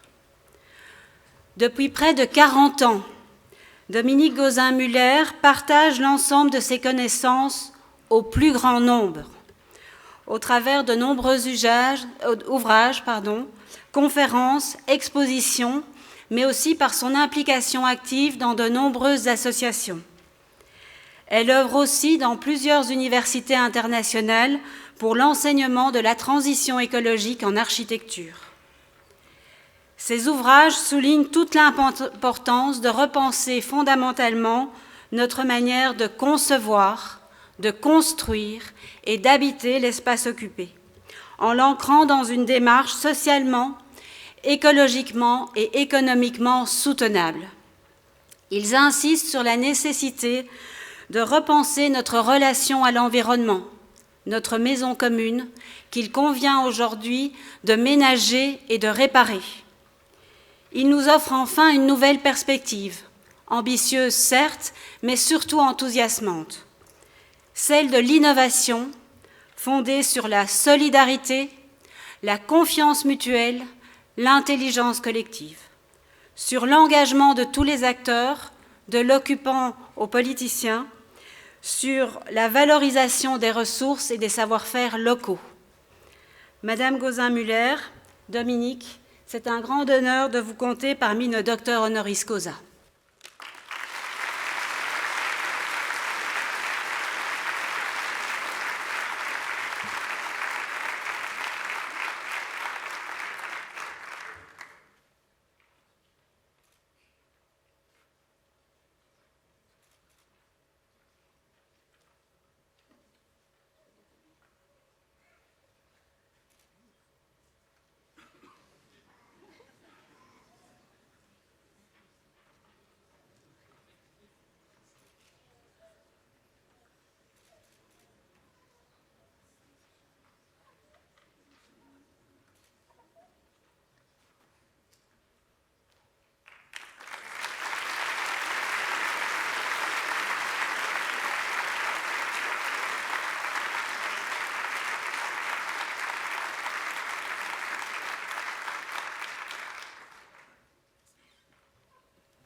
Bonjour à toutes et à tous. Chère Virginie, cher Hamza, qui n'est pas là, toutes mes félicitations pour votre titre de docteur. Vos thèses ne regardent pas seulement vers le passé, comme souvent. Après l'incontournable analyse de l'état de l'art, elles sont résolument tournées vers l'avenir, un avenir plus tolérant et plus convivial. Vos thèses sont en effet éminemment politiques. Elles parlent, selon des approches très originales, de la résistance aux arbitraires dans l'espace urbain, à travers des jeux vidéo, ce qui m'a beaucoup étonnée, mais aussi de l'essor de l'en commun grâce à la cartographie dans ta thèse. Madame la rectrice parlait tout à l'heure du pont que jette cette cérémonie entre l'enfance des docteurs à thèse et la maturité des docteurs honoris causa. Je suis un peu ce pont à moi toute seule, un pont en bois, bien sûr. Il y a 35 ans, j'ai commencé une thèse de doctorat à l'Institut d'urbanisme de l'Université de Stuttgart sur le thème de l'identité de la ville. J'y abordais tous les thèmes de ce qu'on en a appelé bien plus tard l'urbanisme durable, sur lequel j'ai écrit plusieurs ouvrages. Après 2 ans, j'ai annoncé à mon directeur de thèse que j'attendais un enfant, mais que cela ne changeait rien à mon travail. Il m'a répondu « Occupez-vous d'abord de votre bébé, ensuite on verra ». À l'époque, il n'y avait quasiment pas de crèche en Allemagne, alors je suis restée à la maison pour m'occuper de notre fils Thibaut, puis de notre fille Florence. Cela furent des années à la fois heureuses, passionnantes, et je ne l'ai jamais regretté. Quand Thibaut a commencé son doctorat en physique à Cambridge, il me disait de temps en temps « Maman, dépêche-toi si tu veux être la première docteure de la famille. » J'ai passé mon tour. Florence a commencé son doctorat en rhéologie à l'École polytechnique de Zurich il y a 3 ans, et j'ai décidé peu après, l'année de mes 60 ans, de me lancer à nouveau dans l'aventure. Après 40 ans de militantisme, il n'est pas facile de prendre une posture scientifique, mais c'est un passionnant challenge. Mon travail sur les écosystèmes conviviaux qui facilitent l'émergence d'une architecture frugale en matériaux biosourcés et géosourcés me permet de tisser des liens entre les différentes recherches que je mène depuis 40 ans. La soutenance n'est prévue qu'en 2025, mais grâce à vous, c'est déjà une grand-mère docteur qui accueillera en juillet notre première petite fille que porte Julia, la femme de Thibaut, docteur en chimie de l'Université de Londres.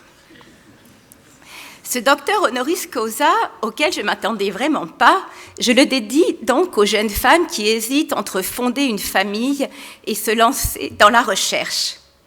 Je le dédie aussi à celles qui ont choisi seulement l'un ou l'autre et qui le regrettent, et aussi à celles qui ont mon âge et qui en rêvent depuis des décennies. J'encourage toutes les femmes qui en ont envie à se lancer dans l'aventure d'une thèse. Et je vous remercie, toi, Sophie, et d'avoir proposé mon nom, et vous, membres du jury, de m'avoir choisi et d'ouvrir ainsi encore un peu la porte aux femmes dans votre docte assemblée.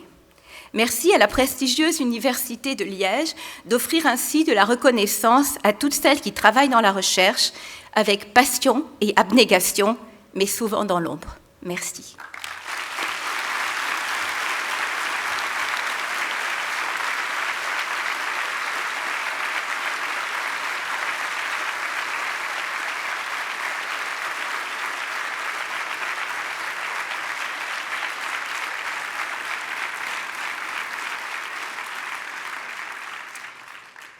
Voilà, il me revient le plaisir de clôturer cette cérémonie joyeuse. Je voudrais juste profiter de ce moment pour remercier toute une série de personnes. D'abord la famille, les familles qui nous confient leurs enfants, les docteurs et docteurs qui ont choisi l'Université de Liège pour réaliser leurs travaux scientifiques. Nous sommes fiers et nous sommes très heureux de vous compter parmi notre famille. Je voudrais aussi remercier l'ensemble de la communauté de l'Université de Liège, bien sûr les enseignants, les académiques, mais aussi les scientifiques et tout le personnel administratif, technique et ouvrier qui accompagne aussi les travaux scientifiques. Aujourd'hui, pour tout particulièrement, un merci à l'équipe du protocole, l'équipe de communication, qui nous permet chaque année d'avoir une cérémonie parfaitement organisée. Merci beaucoup. Les couacs viennent de moi. Et puis aussi peut-être, bien évidemment, un petit mot pour, et ils termineront, le trio qui nous a accompagnés tout au long de cette cérémonie. Merci à vous trois. Et le dernier mot pour nos chers docteurs honoris causa. Nous sommes extrêmement heureux de vous compter maintenant membres de notre alma mater. Merci beaucoup et nous sommes très fiers que vous ayez accepté. Voilà, merci. Je vous invite à prendre le verre de l'amitié.